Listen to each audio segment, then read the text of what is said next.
পেন্সিলে আঁকা ভালোবাসা। প্রান্তর কথাগুলো খুব মনোযোগ দিয়ে শুনছে প্রমি। প্রমি আলতো গলায়, চোখের ভাষা আর কি বলছে প্রান্ত।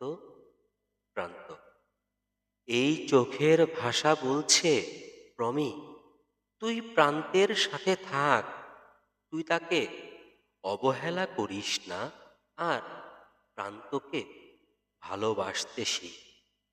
প্রমি একটু লজ্জা পেল। প্রমি মনে মনে ভাবছে, কি ব্যাপার, আমার মনের কথাগুলো প্রান্ত হুবহু কি করে বলে দিল। প্রান্তের হাতটা এখনো প্রমি শক্ত করে ধরে রেখেছে। প্রান্ত প্রমির হাতের উপর হাত রাখল। নিশ্চুপভাবে একে অপরের দিকে তাকিয়ে আছে।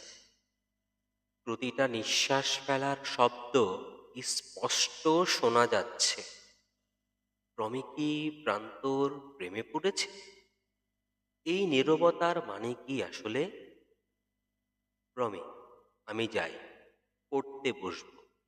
আর হ্যাঁ, কালকে কিন্তু ডাক্তারের কাছে যেতে হবে সেলাই কাটার জন্য। প্রান্ত, আমি একা যাব? প্রমি, না বোকা ছেলে, আমি সাথে যাব।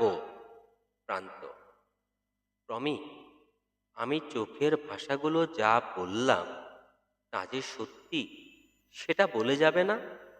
প্রমি, সময় কি ফুরিয়ে যাচ্ছে? আর কি না কি সে বলল, সেটা আমার বিশ্বাস করতে হবে। হুম? প্রান্ত, তুমি বলবে, এবং যেদিন সত্যি তুমি বলবে তোমার চোখের ভাষাগুলো আমি সত্যি বলেছি, সেদিন কিন্তু নিজেকে সামাল দিতে পারবে না প্রমি।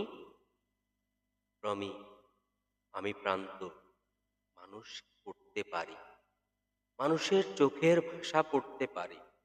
আমার মানুষ পড়াতে কখনো ভুল হয় না। প্রমি চলে গেল। পরবর্তী অংশ বলছি অষ্টম খণ্ডে, ইনশাআল্লাহ।